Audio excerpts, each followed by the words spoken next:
coup, c'est reparti pour un nouveau pari criminel. Cette fois-ci, ce sera de la lecture. À chaque fois, je fais à chaque fois de 2 ou 3 histoires. Je explique les histoires criminelles du premier et du deuxième arrondissement. Et puis maintenant, je vais faire troisième et quatrième arrondissement. Donc maintenant, c'est toutes les anecdotes et toutes les histoires qui se sont passées au troisième et quatrième arrondissement. Puis je fais de nouveau 2 histoires normales. Et par après, de nouveau, je ferai cinquième, sixième arrondissement, etc., etc. Donc là, ce sera un tout petit peu de la lecture. Alors le 3 juillet 1418, un soldat suisse en colère donne plusieurs coups de couteau à la statue de la Vierge Notre-Dame de la Carole. La statue se met à saigner, l'auteur du sacrilège est torturé et condamné à mort. Fallait pas rigoler à cette époque-là. En souvenir du miracle survenu ce jour-là, un gigantesque mannequin sera enflammé chaque année le 3 juillet rue aux ours. La tradition sera célébrée jusqu'à la Révolution française, parce que ça je vous ai raconté dans les parties Révolution française le pourquoi.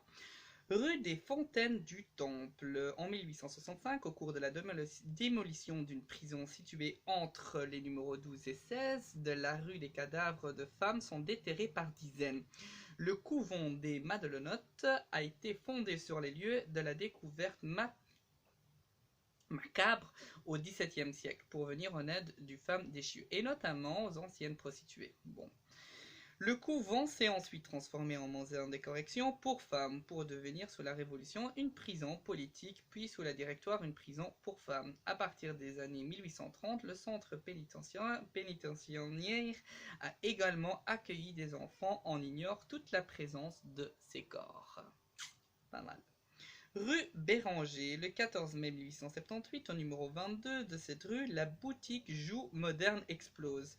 La propriétaire avait entreposé trop de fulminate de mercure destiné à la fabrication des amorces des pistolets pour enfants. L'explosion provoque la destruction de 2 maisons. Elle fait 12 morts. Ah ouais, c'était pas des petites explosions. Et 18 blessés. Cet événement marque les esprits. La monde du 5 mètres le consacre sa une. Donc c'était pas n'importe quoi ça. Rue de Montmorency. Les Apaches ne sont pas tous très futés. On en a parlé la dernière fois, j'ai parlé des Apaches. Loin s'en faut. Par une nuit d'avril 1898, une bande a sané plusieurs coups de couteau à un travailleur des Alpes. Parce que, comme je vous ai dit, il fréquente souvent les Alpes parce qu'il y avait pas mal de vin et c'est ouvert 24/24. La victime laissée pour morte se relève et identifie ses agresseurs. Parmi ces derniers, un voyou surnommé La Folle, qui préfère sauter dans la Seine plutôt que de se faire attraper par la police. Il ne sait pas nager et meurt noyé. Pas de bol pour lui. Boulevard du Temple. Au XIXe siècle, pas moins de 150 000 crimes sont commis sur le boulevard qui prend le surnom de boulevard des crimes. Ces meurtres en pagaille sont perpétrés répertoriés, non pas dans la rue, heureusement, mais sur les scènes de nombreux théâtres qui bordent à l'époque le boulevard. Donc vous savez maintenant pourquoi ça s'appelle Crimée. Petit Pont, en 583, ça fait très longtemps, et ça je vais y parler dans une autre histoire, ça sera l'histoire de la France. L'audastre, comte de Tours, assiste à une messe en présence du roi Chilpéric I et de son épouse, ah oui, cette chère épouse, la reine Frédégonde, très cruelle cette personnage.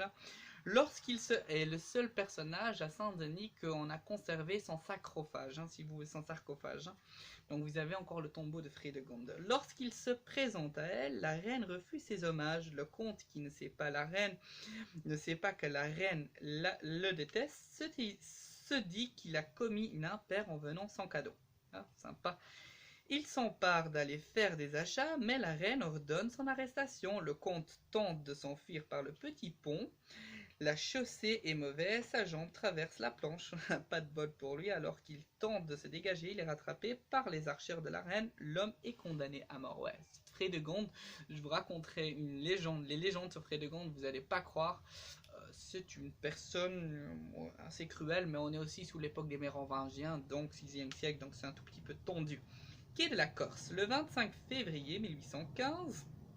Charles d'Autun est condamné à mort pour avoir tué son frère, retrouvé dépecé dans la Seine au niveau de Quai de la Corse. La victime aurait refusé de lui prêter de l'argent. Charles d'Autun est guillotiné le 29 mars, le dernier jour d'un condamné. De Victor Hugo s'inspire en partie de ce drame. Donc le 29 mars, le dernier jour d'un condamné de la guillotine.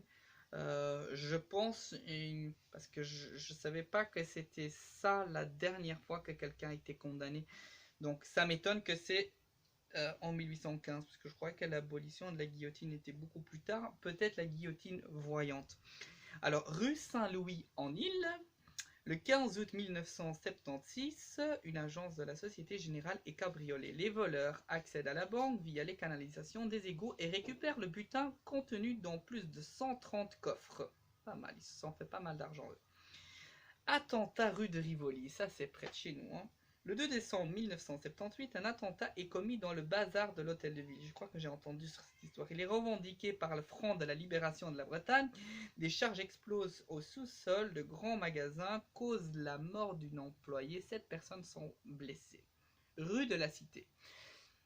En juillet 1982, un employé de la préfecture de Paris est localisé dans sa planque et arrêté. Il prenait part à un vaste trafic de fausses cartes d'identité en revendant les informations qu'il était amené à traiter dans le cadre de son travail. Bah, pourquoi pas.